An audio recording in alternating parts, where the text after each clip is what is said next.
Hello and welcome. Purifying Flame Miner is a build I've wanted to play for some time now. When this skill was originally released, I tried it and the mechanics just weren't quite there. It was awkward to place the mines at my feet, then have Purifying Flame cast at the enemy. As you can see, Purifying Flame will explode in a radius, drop consecrated ground, and then send a shockwave through that consecrated ground. If you're placing the mine at your feet, this means that the mine will often explode at your feet because no enemy is within range. By gaining the ability to throw the mine, you unlock a much better clearing potential, and also the ability to safely off-screen enemies. It won't have as much reach as something like icicle mines, but it's very good at eliminating everything on the screen.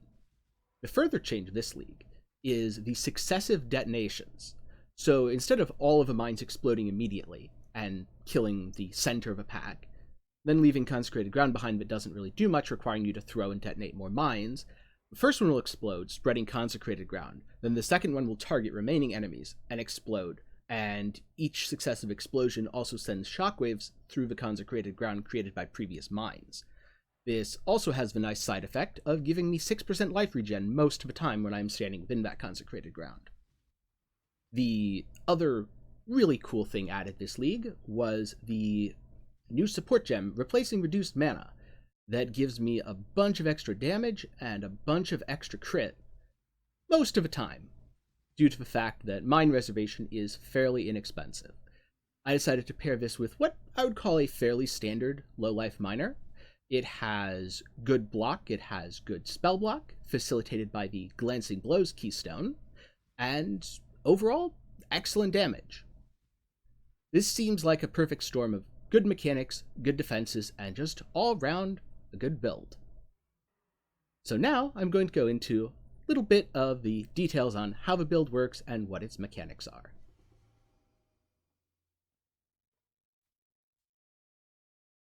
This is my current setup as of level 97.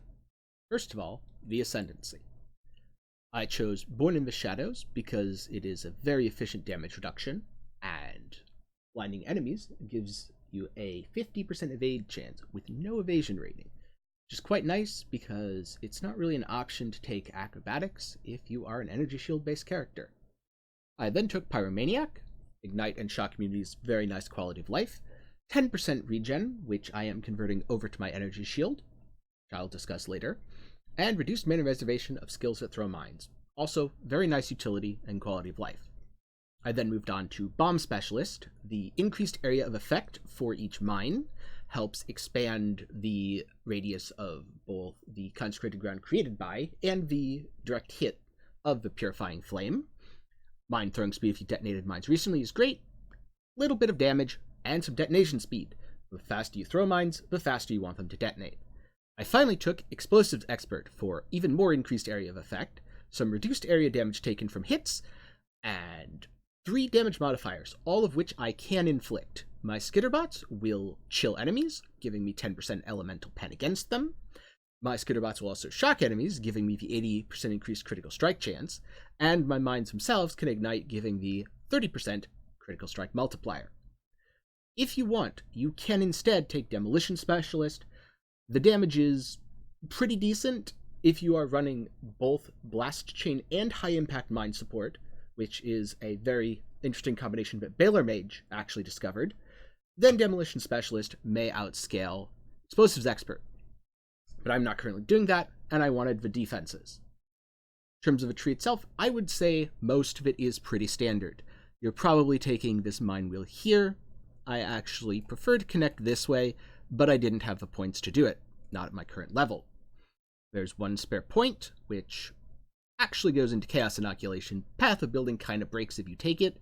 This is converted over to the keystone Glancing Blows by a Lethal Pride Jewel. Glancing Blows causes you to take 50% of blocked damage, but doubles your chance to block attack and spell damage. This is how I reach 70 and 74% block chance, and I use a shield with the mod Recover 5% of energy shield when you block, to turn block into an amazingly powerful defensive mechanic. Half the damage from blocked hits simply goes away, and if the remaining half is less than 5% of my energy shield, it also goes away. Moving on, I would say this part of the tree is all pretty standard. You don't have to run an energy from within here. If you don't, you can drop melding. You can pick up Insightfulness. It gives you a little bit more mana. As you can see, Insightfulness is 707 energy shield. This is about 893, so this is a little more energy shield. This is a little more damage. To do that, you would simply route this way, which is exactly the same number of points. Put my Watcher's Eye here. I grabbed Arcane Guarding for more spell block because I am using a shield. I grabbed Arcane Swiftness, despite the cast speed being fairly useless, because the raw spell damage from having this much block chance still makes it a very worthwhile pickup. And over here, Prodigal Perfection. I have a fair bit of mana, so it's a pretty efficient damage node, and Mystic Bulwark because I wanted more spell block, and this solves mana regen. One other thing to note, it is very important that you get Zealot's Oath. This is what converts a huge amount of your life regen into energy shield regen. And I am taking both Sovereignty and Influence because I wanted to run additional auras. Now, onto the skills. Using Purifying Flame, Combustion, Trap and Mind Damage, High Impact Mine, Inspiration, Swift Assembly. Swift Assembly is just better quality of life in my opinion than Minefield support. You can use whichever one you prefer. Inspiration will almost always be at 5 charges, so it is 40% more elemental damage, and also 50% increased critical strike chance. This has the further effect of having very efficient mana costs. And you don't want your mines reserving too much mana, so I like it. High Impact Mine gives me a chance for double damage based on how many mines I have down. Very good for bursting enemies. Trap and Mind Damage is the one thing I'm considering dropping here. It's pretty good. It's worth 50% average hit damage, but you lose some mine throwing speed. I haven't really felt the need currently to drop it, but you could very easily drop it for Hypothermia, which would be slightly smaller hits, possibly slightly less damage overall, but you throw mines faster, or on pure single target, Concentrated Effect, which is just more damage. And Combustion. Combustion reduces the enemy fire resistance, meaning that my mines that primarily deal fire damage will deal more damage. Moving on, let's look at some auras. Discipline is a must-have. Skitterbots I would also consider to be a must-have because it provides so much value, shocking enemies, chilling enemies, and also giving you more trap and mine damage. And finally, Herald of Ash. Because I'm using a base Fizz skill and then converting to fire, not only do I get the 15% of my physical damage as extra fire, I also get the 12% more fire spell damage. And I am using a Circle of Anguish to increase this buff effect by 97%. Also, because the Circle of Anguish has reduced mana reservation, it does not reserve a lot. These mana-intensive auras are made a lot easier by the fact that I have the reservation nodes. I am further running Clarity at level 10 and Zealotry on my life. The Blood Magic can be level 21. If so, you would get a little bit of extra mana regen from Clarity. It's not a big deal. I don't honestly notice the difference, so I just have it like this for now.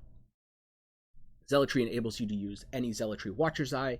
It spreads even more Consecrated Ground, and it's just a lot of damage. If you have a different Watcher's Eye, I could see running Hatred in place of Zealotry. Personally, though, my Watcher's Eye is much more suited to running Zealotry.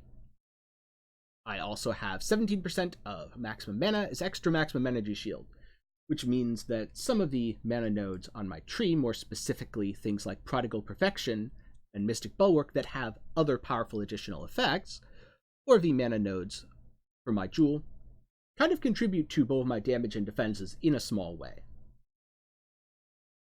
In terms of a basic gear, got Cavern's Wrappings. This is a must-have for low-life builds, otherwise chaos damage will bypass your energy shield, and since this build only has 13 life, that means chaos damage is going to kill you. Presence of Chiyula is just a good way to avoid being stunned. I'm allocating Deflection, which increases my block chance, and Energy Shield via the 40% increased defenses from equipped shield. The 40% increased defenses would apply to any evasion, armor, or energy shield on whatever shield you happen to have.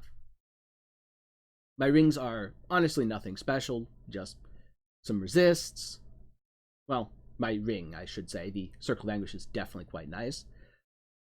My belt has Spider on it, which again I can run due to my aura nodes. And the only other thing of particular note is Bottled Faith. Because everything that I do with this build revolves around Consecrated Ground, Bottled Faith is amazing. As you can see, it is worth around 40% damage, which beats out Diamond by a significant amount. And as I turn on all of these flasks, my damage goes up significantly. That's the basic mechanics of the build. Scales really well off of percent of Fizz is extra, percent of Ellie is extra. Has more than enough damage to kill really anything in the game, has super good defenses. I'm enhancing my defenses further with a nice simple shield charge fortify setup. That combined with everything else means I have 30 to 40% reduced damage taken most of the time. I've got Steel Skin, this adds some extra health for when I take hits. Enfeeble, I could run an offensive curse. An offensive curse would further increase the damage. I didn't feel the need. And Tempest Shield pretty much caps out my block and spell block. And that is the build. I hope you have enjoyed. I would say that even though my current version is high budget, you could league start this. You could run it in hardcore. Doesn't need all that much to get going. It scales incredibly well with gear. And it is a super fun, super powerful build that can delve, map, it can boss, and it does all of those things really well. Thanks for watching, and good luck, Exile. Stay sane.